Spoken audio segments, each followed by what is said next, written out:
Louvado seja nosso Senhor Jesus Cristo, para sempre seja louvado, e sua mãe Maria Santíssima, e seu castíssimo esposo, São José. Amém. Vamos seguir então? Sigamos com os nossos estudos. Eu quero saber aqui, começando agora, quem foi dessa galera aqui que ficou até o final ontem? Deixa eu ver. Nós temos aqui agora 1.627 pessoas. Quem ficou aqui até o final ontem? Daiane, Daiane Ribeiro, Sandra, Heloísa, Eliana, Gildo ficou, Jacinta, Isabel, Maria Mendes colocou eu em caixa alta, eu. Maria de Lourdes, Sol, Marisete, Rosana, Lena, uma galera, Meire, Denise, Vanderléa, Paulo César, Cida, Clarice, Hayden tá tentando acompanhar, Aldo, Jorge Bispo, é isso aí, meu povo, é isso aí. Denise, Tiago Prado, tá dizendo que chegou tarde em casa. A Isabel disse que não aguentou, teve que sair antes. Nádia, eu. Alguém colocou aqui, quem foi, meu Deus, que falou que assistiu novamente. Clissoel assistiu novamente, é isso aí. É isso aí, que bom. Fátima Araújo, vamos nessa. Vocês viram o seguinte, gente. O que nós estamos fazendo aqui com essas provas metafísicas, né? O que a gente está fazendo? Nós estamos recorrendo à filosofia da religião para chegarmos à conclusão que existe um ser. E esse ser é exatamente um Deus. Só que veja, nós não estamos tirando isso da nossa própria cabeça, porque a gente não é doido de fazer um negócio desse, né? Nós estamos recorrendo aos maiores. Então nós estamos recorrendo à filosofia e à teologia de Santo Tomás de Aquino, nós estamos recorrendo a Aristóteles, nós estamos recorrendo a Sócrates, certo? Então veja com que espécie de gente a gente está lidando. Simplesmente os maiores. Como diz o Tiba, só isso. Só isso, né? Então, veja que coisa. Nós ontem, a primeira coisa que nós fizemos foi consultar o catecismo da igreja. Por quê? Porque a própria igreja diz que nós podemos chegar ao conhecimento de Deus através da natureza, das coisas que nos cercam, da realidade, da prova do movimento, da beleza, do bem, certo? É possível chegar. Como de fato a filosofia mostrou que é possível chegar. A filosofia mostrou que é possível chegar, certo? E o que nós estamos fazendo é exatamente isso. Nós estamos investigando, usando os argumentos dos filósofos e dos santos também, para chegarmos à conclusão que de fato existe um Deus. Agora, presta bem atenção. Eu comecei a falar disso ontem e não concluí. Nós chegaremos à conclusão, como nós já chegamos à conclusão na primeira prova, porque são 5 provas, certo? São 5 provas. Nós chegamos à conclusão já na primeira prova, que é a prova do movimento, que tem que haver um ser absoluto. E esse ser precisa ter em si todas as qualidades em grau máximo. E nós percebemos que esse ser é ato puro. Eu sei que quando eu digo hoje o que é um ato puro, vocês sabem. Porque se eu fizer a seguinte brincadeira com vocês: em ato, como vocês estão hoje? E vocês vão me responder: Arley, em ato, eu estou feliz ou eu estou triste? Em ato, eu estou sentado ou eu estou deitado? Eu sei que vocês me darão exatamente estas respostas. E se eu perguntar assim: agora me diga uma coisa, potencialmente falando, em termos de potência, como vocês estão hoje? E alguém poderia me responder: Arley, potencialmente falando, hoje eu estou santo. Eu sei que vocês entendem isso. Se não entende, precisa voltar lá na aula de ontem e entender a relação de ato e potência. Em ato, eu estou sentado, mas eu tenho potência para me levantar, certo? Então, as potências que se apresentam em algum ser foram colocadas por um outro ser, certo? Por um outro ser.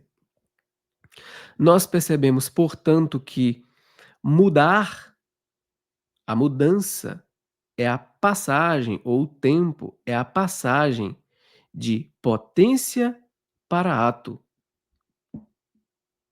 certo? De potência para ato. Isso precisa ficar bem claro. Eu sei que, como para muitos de vocês é algo muito novo, porque a maioria nunca ouviu falar em ato, potência, prova do movimento, eh, graus, grau máximo de todas as qualidades. Eu sei que isso é muito novo para muita gente, talvez para a maioria aqui. Então, é completamente compreensível que você ainda faça uma certa confusão nos termos e que você tenha uma certa dificuldade para compreender. Perfeito, gente, é normal assim mesmo. É assim mesmo. Tanto que algumas pessoas me escreveram dizendo que, demoraram de pegar no sono ontem, porque ficaram pensando nisso. E é assim mesmo, gente. É exatamente assim.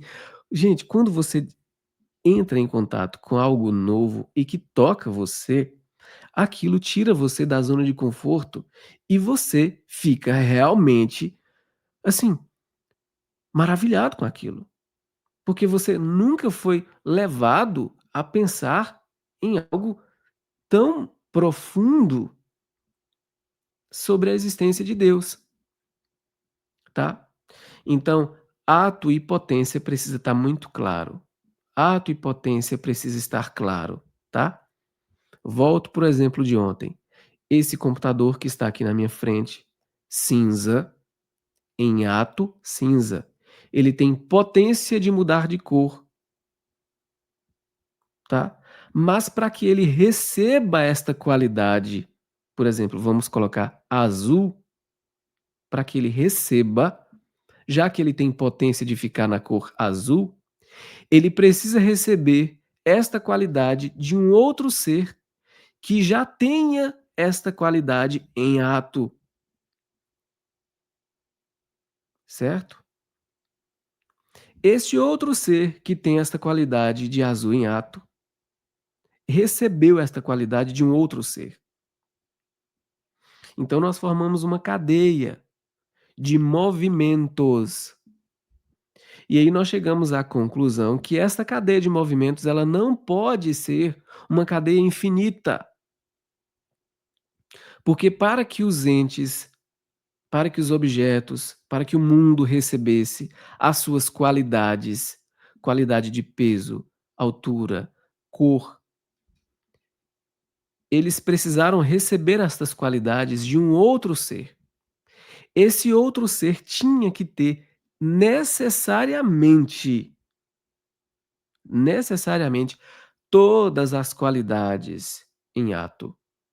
Por que em ato? Porque ele não podia ter potência para receber de um outro ser, porque senão a cadeia ficaria infinita. Ora, se essa cadeia fosse infinita, não haveria o primeiro movimento, tá? Esse é o resumo da primeira prova, a prova do movimento, que era derivada de Aristóteles. Porque Aristóteles diz o quê? Há coisas que mudam. Ele não disse que tudo muda. Há coisas que mudam. Ora, se existem coisas que mudam, existem também coisas que não mudam. A verdade não muda, o bem não muda, a beleza não muda. O pôr do sol sempre será belo. A verdade é verdade, no tempo de Moisés e no tempo de hoje, não pode mudar. Se mudou, não era verdade. Se mudou, não era verdade. Se é verdade no tempo de Moisés, é verdade também hoje.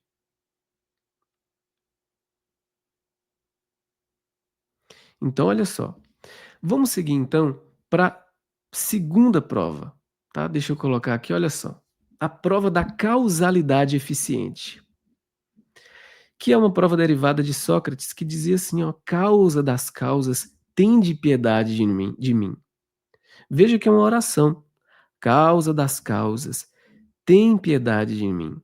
Vamos ver do que se trata, afinal de contas, a prova da causalidade eficiente, que diz assim, ó: existe uma sequência de causas e efeitos. Então, pais e filhos são uma série de causas e efeitos, pois os pais são a causa dos filhos, tá? Então vamos lá. Quando nós olhamos para o mundo criado, nós percebemos que existem coisas que têm relação de causa e efeito, certo? Causa e efeito. Mas a gente precisa entender o que é causa. Então, se eu olho para o meu filho, eu sei que o meu filho é um efeito de uma causa anterior. Quem é a causa do meu filho? Eu, certo? Eu sou a causa do meu filho. Quem me causou? Os meus pais. Eu sou efeito da relação sexual dos meus pais. Quem é a causa dos meus pais? Os meus avós. Os meus pais, por conseguinte, são efeito da relação dos meus avós. Veja, relação de causa e efeito. Existem sequências. No mundo criado, existe sempre esta relação de causa e efeito. Sempre, sempre, sempre. Da mesma forma que na prova do movimento, aqui na prova, na segunda prova, tá? Na segunda prova, nós temos também uma sequência. Se a sequência da prova do movimento ficou clara para você, fica muito mais claro também esta compreensão de que existe uma sequência de causa. Existe uma sequência de causa. E então nós perguntamos: forma-se uma série imensa de causas e efeitos. Imensa, imensa, imensa de causas e efeitos. E aí, eis a pergunta: esta série é finita ou infinita? Pergunto para vocês. Lancei a pergunta: essa série de causa e efeito, na opinião de vocês, é uma série finita ou infinita?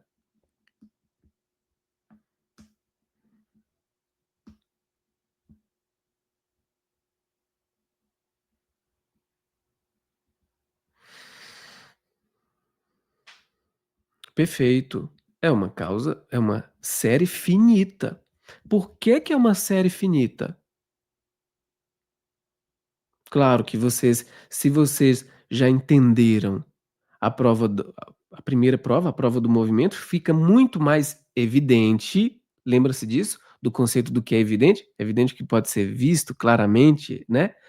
Fica mais claro que essa causa, essa série, precisa necessariamente ser finita, porque é preciso que tenha havido uma primeira causa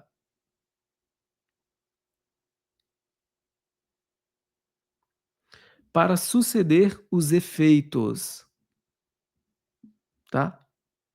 Ela precisa ser finita, não pode ser infinita. Agora vamos pensar o seguinte: se a série de causas e efeitos fosse infinita, nós já sabemos que a resposta é ela é finita. Mas vamos pensar se ela fosse infinita, quais seriam as consequências, as implicações disso, se essa série fosse infinita? Vamos pensar aqui. Não haveria a primeira causa, logo não haveria o primeiro efeito, porque seria um looping infinito, infinito, infinito, não haveria a primeira causa. Ora, não haveria o primeiro efeito, certo? 2. Se não houvesse o primeiro efeito, as coisas não existiriam, mas as coisas existem. Logo, esta série tem que ser finita. Isso aqui é importante. Essa série tem que ser finita. Essa loucura. Existem alguns teóricos que falam que o mundo sempre existiu, sempre existiu, sempre existiu, sempre existiu. Não, não, não, não, não. Ele não sempre existiu, não. Tem que ter havido uma causa primeira para provocar essa sequência de causa e efeito. Não pode ser algo eterno, eterno, eterno. Porque as coisas existem objetivamente falando. Ora, se as coisas existem, e aqui nós não somos kantianos, existem mesmo, a realidade existe concretamente, nós estamos numa realidade inabarcável ou intocável, as coisas elas existem objetivamente falando, portanto, se elas existem, houve uma causa para provocar essa sequência de efeitos. A questão aqui do ovo e da galinha, quem veio primeiro? Quem veio primeiro, o ovo ou a galinha? Todo mundo já ouviu isso, né? E é uma discussão. Ah, porque veio o ovo primeiro? Ah, porque veio a galinha primeiro? Quem veio primeiro?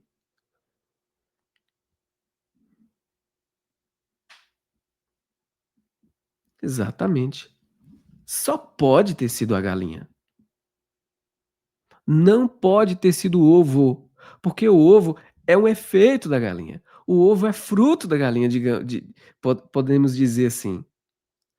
É um efeito cuja causa primeira do ovo, quem causou o ovo? A galinha. Para que a gente perceba essa sequência de causa e efeito, nós precisamos entender o que antecede, ou seja, a causa do efeito. Porque não é o meu filho, veja bem, não é o meu filho que é a minha causa. O meu filho é efeito de mim, certo? Não é o meu filho que é a minha causa. Eu que sou a causa do meu filho. Os meus pais que são a minha causa. Os meus avós que são a causa dos meus pais. Certo? Esta causa de todas as causas chama-se Deus. Ele é a causa de todas as causas. Ele é a causa primeira não causada. Por isso que Sócrates disse assim: causa de todas as causas, tem piedade de mim. Veja que coisa mais profunda, que oração de um filósofo. E é uma oração realmente profunda. Causa de todas as causas, porque ele chegou à conclusão de que tem que ter havido uma causa, e essa causa só pode ser uma divindade, só pode ser um Deus, um único Deus. Causa de todas as causas, tem piedade de mim. Causa primeira não causada, porque essa causa primeira não foi causada por outra, porque senão não seria causa, seria efeito.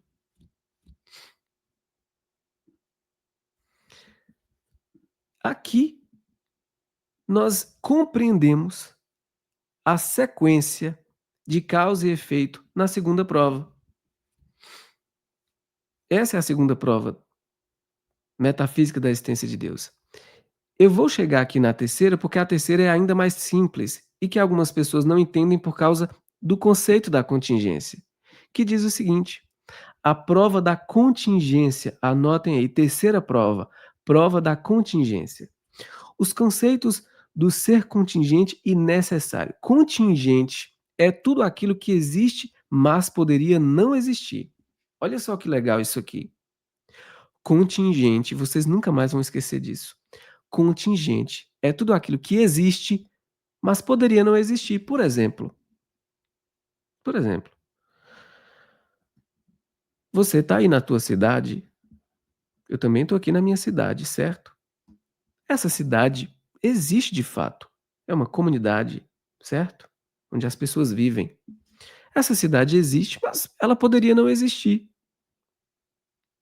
Ela não é necessária para a vida humana. Não, necessária não. Eu não sei se você tem um carro aí, mas vamos pegar o exemplo de um carro. Se você estiver vendo, sei lá, imagina um carro estacionado. Aquele carro, objetivamente falando, é um dado, existe.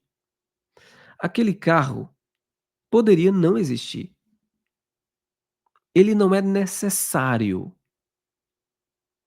não é necessário, em termos filosóficos, né. Ele pode ser necessário para a gente usa assim: "Não, eu preciso, eu tenho necessidade do carro", mas não é nesse sentido que nós estamos falando, nós estamos indo no termo mesmo, no na na na essência da palavra, no significado da palavra, de necessário. O carro poderia não existir, como de fato não existia antes, né. Ele não é necessário, certo? Assim como esse computador, assim como esses livros aqui atrás de mim, que existem, mas poderiam não existir. Eles são contingentes.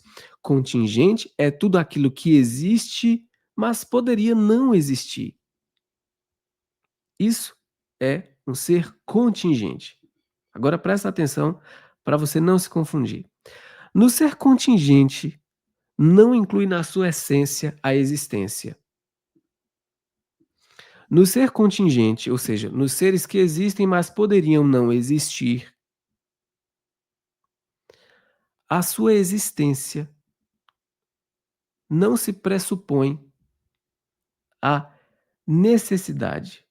Dito de outra forma, no ser contingente, não inclui na sua essência a existência. Significa dizer que ele não é um ser necessário.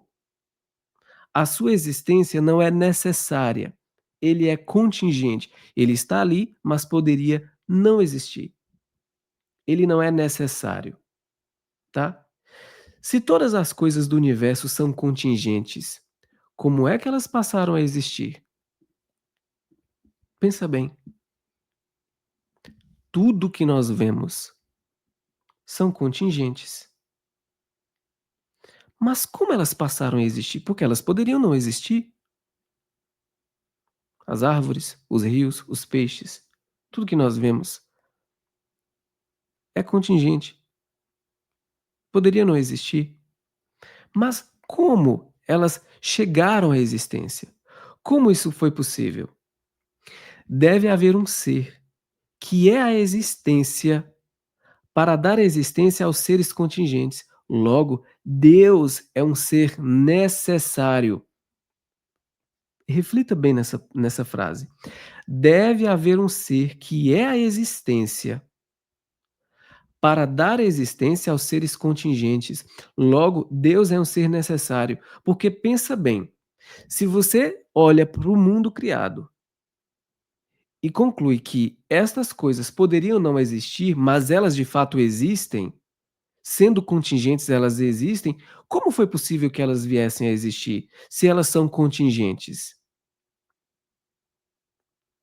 Elas foram chamadas à existência por um ser que é a própria existência e que deu existência a esses seres contingentes, que não são necessários. Esse outro ser que chamou as coisas à existência, ou seja, as criou, é um ser necessário à existência. Deus não é contingente, porque algo que é contingente não pode chamar uma outra coisa à existência. Somente um ser necessário pode dar existência a outros seres que são contingentes. Um ser necessário é aquele cuja essência inclui a existência. na sua essência, inclui-se a existência. Conclusão: no ser contingente nas coisas criadas, a essência não inclui a existência. No ser necessário, que é Deus, a essência inclui a existência. Portanto, a essência do que nós vemos não inclui a existência. Não é necessário que essas coisas existam. Mas no ser que é necessário, a essência é a sua própria existência. Isso é a prova da contingência. É aqui. É preciso que haja um ser necessário. Eu me lembro que eu estava fazendo esse estudo e uma amiga brincou com a outra e falou assim: Fulana, agora você pode brincar com um xingamento filosófico. Quando você estiver brigando com uma pessoa e você fala assim: ó, ponha no seu lugar porque você é um serzinho meramente contingente. Ou seja, ela entendeu, porque ela disse: "Você é meramente contingente", ou seja, você não é necessário. Você existe, mas poderia não existir. Isso é bom porque a gente percebe o nosso nível de insignificância. Nada é necessário a não ser o próprio Deus. Nós somos contingentes. Então, se você quiser fazer um xingamento filosófico, fala assim: recolha-se à sua insignificância, porque você é um ser contingente. A pessoa não vai entender. Então, a terceira prova é a prova da contingência. Nós vemos as coisas e tudo que existe, existe porque é contingente. Contingente. Poderia não existir, mas existe. E se existe, essa coisa foi criada, ela foi chamada do nada à existência, porque um ser necessário deu existência para essa coisa. Exato, Raíssa. Eu não vou seguir, porque nós já vimos aqui 2 provas, só hoje. Eu falei que seria muito mais fácil a compreensão de quem pegou a primeira prova, a prova do movimento, certo? Daiane, não sou não, que é a prova do movimento. Então nós vimos já a terceira prova, a gente vai amanhã para a quarta e depois a gente conclui na quinta prova, tá? Eu quero saber de vocês. Uma coisa que é muito importante é o seguinte: todos os nossos estudos, tudo que a gente faz de catequese, de estudos, estas coisas elas precisam, cair numa terra fértil e os frutos daquilo precisam ser coisas muito boas. Porque nós precisamos olhar para as coisas agora com outro olhar e falar assim: "Minha nossa, então quer dizer que existe um ser que é o próprio Deus". Veja, as provas metafísicas, nós não recorremos a argumentos teológicos, nós recorremos a argumentos filosóficos da metafísica ou da filosofia da religião. Porque o que é filosofia da religião? Veja bem, quando nós estamos falando de teologia, quando alguém está fazendo teologia, o que que significa? Significa que ele está partindo de uma estrutura doutrinal pré-existente. Isso é teologia. No nosso caso aqui agora, nesse estudo, a gente não está partindo da teologia.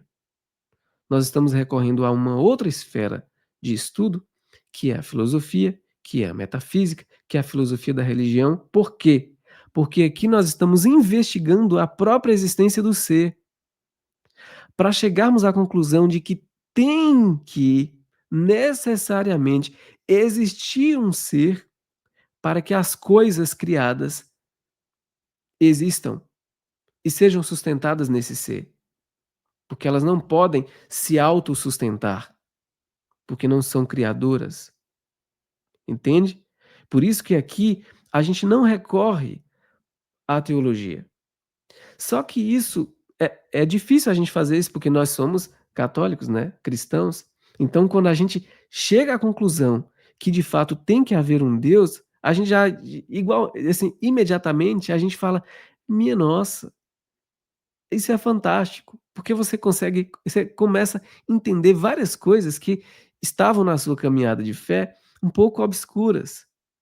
Atenção, principalmente com relação à ideia de Deus, porque é muito importante que esse Deus, que não se estuda mais, que, eh, nossa, é tanto não se estuda mais, ignora-se, não se compreende de forma concreta, real, que é uma pessoa e não é energia, entendeu?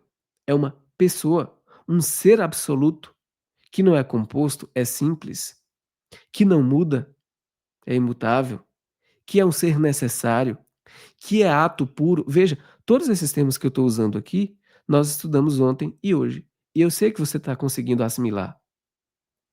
Esse ser, que é Deus, é ato puro. Ele não muda, é imutável. Ele é um ser simples, não pode ser composto. Ele é infinito, não pode ser finito. Ele tem em si todas as qualidades em grau máximo. Ele não é um ser contingente, porque se as coisas existem, elas existem porque receberam a existência de um outro ser que tem todas as qualidades em grau puro e absoluto, em grau máximo e absoluto. Portanto, esse ser também é necessário, não é contingente. Esse ser foi quem a causa não causada, como diz Sócrates, causa de todas as causas, tende piedade de mim. Esse ser é a causa de tudo que existe, porque na sequência de causa e efeito que nós visualizamos em tudo que existe, tem que ter havido uma primeira causa, não pode ser infinita essa sequência. E a primeira causa é o Senhor, é o nosso Deus. Só que atenção, é lá que nós vamos chegar, porque esse Deus que nós podemos chegar, com a nossa inteligência, nós chegaremos à conclusão que de fato existe esse Deus, ok? De fato existe esse Deus. Mas nós veremos que isso não é suficiente, porque ele próprio resolveu se revelar, falar de si. Nós chegaremos lá. Nós veremos, por exemplo, que nós descobrimos por revelação que esse Deus é um em três pessoas. Foi ele quem falou. Ele disse isso de si. Porque nem Sócrates, nem Aristóteles, nem Platão conheceram Jesus. Eles chegaram para Sócrates, é causa primeira não causada, tem de pena de mim. Causa de todas as coisas, tem de piedade de mim. Então ele chegou à conclusão que tem que haver um Deus. Só que o seguinte, por revelação, revelação mesmo, ele se revelou, nós sabemos que ele se encarnou. Por revelação, nós sabemos porque ele se encarnou no seio de uma virgem. Ele quis isso, ele primeiro nos amou, ele quis estreitar as relações comigo e com você. Isso é um outro dado, é a revelação, que você não chega a esse conhecimento, atenção, porque isso aqui é extremamente importante, através da lógica, da filosofia, você não chega a esses atributos da revelação. Nós precisamos da revelação de nosso Deus, certo? Por isso que por isso que quando você apresenta, por exemplo, para um ateu, as provas metafísicas da existência de Deus, e ele se maravilha com aquilo e ele fala: "Nossa, realmente é impossível, não tem como, não tem argumento que derrube isso aí. Tem que haver um Deus". E ele conclui: "Ok, de fato existe um Deus". Em seguida, você precisa começar a falar da revelação. Você precisa contar o que esse Deus fez. Porque senão ele para ali e acha que aquilo é suficiente. Você precisa falar para ele: "Ó, mas é o seguinte, repara só, não parou por aí. Esse Deus aí resolveu nos salvar". E aí você conta a história da salvação. A história da salvação é o quê? O sujeito lá no início da criação, tentado por Satanás, cedeu à tentação e resolveu desobedecer ao Senhor. E criou uma confusão. O nome desses 2 sujeitos, um casal, Adão e Eva, cederam. E aí bagunçou tudo. Era todo mundo amigo de Deus, vivia assim, ó, colado. O que que você tá falando agora? Você está falando da revelação, do que o Senhor fez. Aí você conta toda a história. E não parou por aí. Esse Deus, para resolver a bagunça que tinha sido iniciada lá na criação, resolveu se encarnar e ele veio para nos salvar. E olha que amor, ele resolveu se encarnar. O Verbo, a segunda pessoa da Santíssima Trindade, resolveu se encarnar e se encarnou no ventre de uma mulher escolhida, e nasceu e habitou entre nós. Nossa, e habitou entre nós, a gente precisa até fazer uma reverência, sabe? Esse Deus, gente, esse Deus quis de fato estreitar esse relacionamento, ele não ficou lá, entendeu?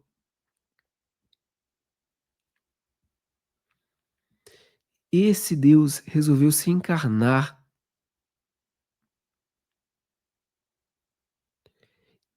no ventre de uma mulher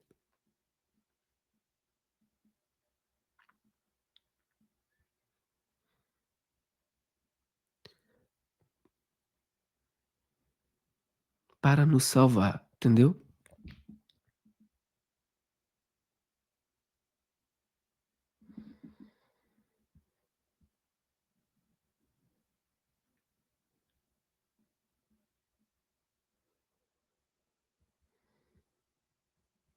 Não é uma história linda isso?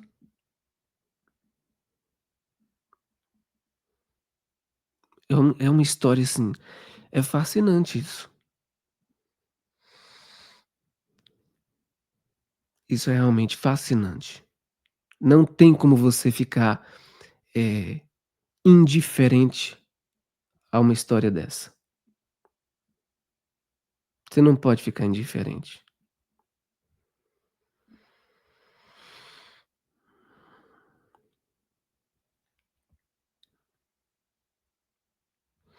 Amém? Deixa eu ver se tem algum comentário aqui de vocês.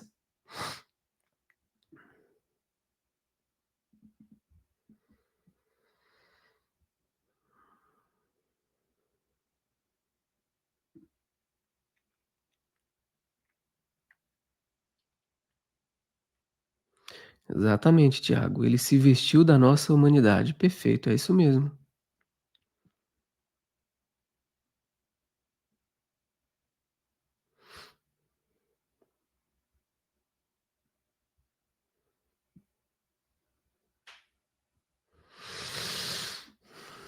É isso aí. É por isso que aquela cena do filme do Mel Gibson, né, A Paixão de Cristo, quando Jesus morre na cruz, que Satanás dá aquele grito, né? Vocês devem lembrar dessa cena. Você imagina que aquele ser diabólico, né, que esteve lá no primeiro capítulo, que tentou a humanidade, né, para destruir a humanidade. E de repente ele achando que destruindo Jesus estaria destruindo o plano de Deus, de corrigir a bagunça toda que ele tinha causado lá no início. E de repente, na cruz, Ele percebe, ele viu o que que aconteceu, por isso que ele dá aquele grito. Ele viu que a redenção aconteceu na cruz.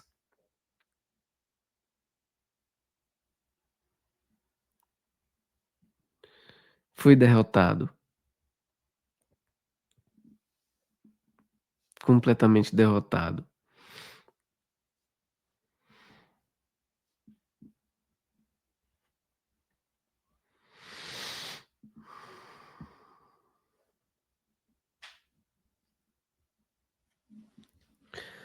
Pelos comentários aqui eu tô vendo que vocês de fato entenderam, né, porque eu vejo pela reação de vocês, assim, né, agradecendo e falando felizes, né, porque entenderam, né. Que bom.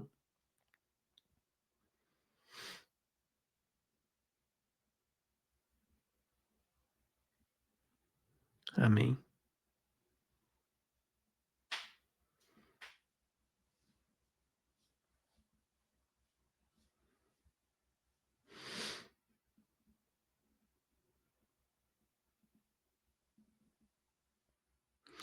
Eh, tá certo, então amanhã a gente continua com a próxima aula, com a graça de Deus, às 7h30 a gente se encontra para a gente rezar a liturgia das horas, as laudes, tá bom? Obrigado, Júlia.